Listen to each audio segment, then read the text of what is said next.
અને પણ એ સ્વભાવ ક્યારે ટાળે?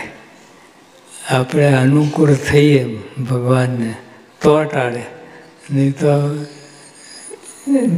આમ જેમ આવે છે જે પેલા બાળકો આમ સત્સંગમાં આવે ને આગા પાછા થાય, રખડે, આ મંદિર હલાવે આખું, એના જેવું થાય. પણ સ્વભાવની એટલે આપણે અંતર્દૃષ્ટિ ધ્યાન રાખવું. 24 કલાક તો રાખાય નહીં, અને થોડી અંતર્દૃષ્ટિ કરીને કે આ મનુષ્ય દેહ મળ્યો છે, એનું કરવાનું શું છે? ફેલ ફતૂર કરીને અનંત જન્મ કાઢ્યા છે, અને આ વખતે ભગવાન મળ્યા. ભગવાન ના મળ્યા તો ફેલ ફતૂર થતું જ હોય, પણ ભગવાન મળ્યા છે એટલી કિંમતી વસ્તુ મળી છે. હવે એને બાજુમાં મૂકીને આપણે બીજું કરીએ એ કેવું કહેવાય? તો ભગવાનને પકડી રાખવા, બીજો બધું મૂકી દેવું. સ્વભાવને તમારે માન, ઈર્ષા અને ક્રોધ ને એ બધું બાજુમાં મૂકી દેવું, ભગવાનને પકડી રાખવા, એ વસ્તુ છે. અને જેને જેને એવું કર્યું એકાંતિક ભક્તો થઈ ગયા, અને એમને ઘણું સુખ આવ્યું. આ બધું દેખાનંદ કોટી બ્રહ્માંડનું જે સુખ છે ને, એ તો મારે નરક જેવું કહ્યું છે. અને કોઈ બ્રહ્માંડ નરક જે આપણે બધું રાખીએ છીએ, એ તો મારાને એટલું બધું સુખ આપવું છે, આપવું જ છે, પણ આપણે તૈયાર નથી. આપણે આગા પાછા તરી જઈએ. પણ એમના ઉપર ફોકસ રાખીએ તો કામ થઈએ. પણ જે આ સ્વભાવ સાથે ટક્કર ઝીલવી એ બહુ અઘરું કામ છે. પણ જો મહારાજે કહ્યું કે તમે ભગવાનને અનુકૂળ થાઓ, બધું કામ થઈ જાય. બધું એક સેકન્ડમાં તમે સ્વભાવો ટાળીને સુખિયા કરી દે.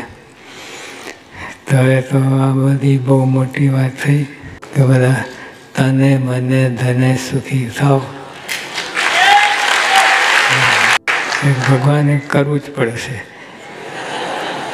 છૂટકો જ નથી. અને આપણે રોટલો જોઈએ, બધું જોઈએ, શરીર છે, કુટુંબ છે, એટલે ભગવાન આપે છે, એની કાંઈ ના નથી. પણ એનો સદુપયોગ કરવો. આ જે હોય જેટલું મારે કે સત્સંગના કામમાં ના આવે એ મારા વૃથા કહેવાય. ગમે એ વસ્તુ સત્સંગના, જો આપણે પૈસા ધન બધું મળે, પણ તો એમાંથી બચાવીને સત્સંગના કામમાં વાપરવું તો અનંત ઘણું ફળ મળે. શ્રીજીમાં કહ્યું કે તમે એક અણુ જેટલું કરો, તો ભગવાન મેરુ જેટલું માને છે. એટલું તમે 1 રૂપિયો આપ્યો તો ભગવાન મેરુ જેટલું ધન આપ્યું એવું માની લે છે. અને પછી મહારાજ ક્યારે ભૂલતા નથી, એ વાતને ભૂલતા નથી. કેટલા દયાળુ છે ભગવાન, કેટલા દયાળુ છે. આપણે જરાક એમની સામે દ્રષ્ટિ રાખીએ, જરાક તો કેટલો લાભ મળે હોય. તો આપણે બધાએ તો ખૂબ સેવા કરી છે, અને સેવા કરી રહ્યા છો બધી રીતે શ્રદ્ધા પ્રમાણે. તમે હવે સૂજે એવી રીતે બધું તમે સેવા કરી રહ્યા, તો એનું તો ફળ કેટલું મળે. એક અણુ જેટલું કર્યું હોય, મેરુ જેટલું માને, તમે બધા સેવાથી ખૂબ કરી રહ્યા છો, અને કરવાનું છે. એમાંથી પાછા ના પડતા. કોઈ પણ પ્રસંગ આવે, માન અપમાનનું બહુ નડે છે. માન અપમાન, જરાક અપમાન થાય ને, આટલી મોટી પ્રાપ્તિ, હિમાલય જેટલી પ્રાપ્તિ સાઈડ ટ્રેક કરી દે. એક જરાક અપમાન થાય તે એમાં અપમાનથી સાવધાન રહેવું, અને એ નડે નહીં તો આપણે સત્સંગમાં જીત થઈ ગઈ. માન બહુ આપણે પેલા બેઠા છીએ, કેટલી વાર મેં વાત કરી છે, પણ પહેલી લાઈનના જે હોય એને ઉઠાડીને ચોથી લાઈનમાં મૂકે, અને ચોથી લાઈનવાળાને પહેલી લાઈન મૂકે, શું થાય? બોલવા જેવું નથી.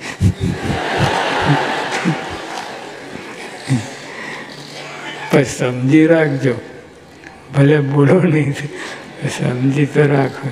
આ સત્સંગ મોટા મોટું આ વિઘ્ન આ છે. અપમાન, માન અપમાનમાં જો અમે સાધુ છીએ, તમે એક દંડવટ કરો રાજી, ઓહો, એને કંઈ મહિમા સમજો છે એવું લાગે.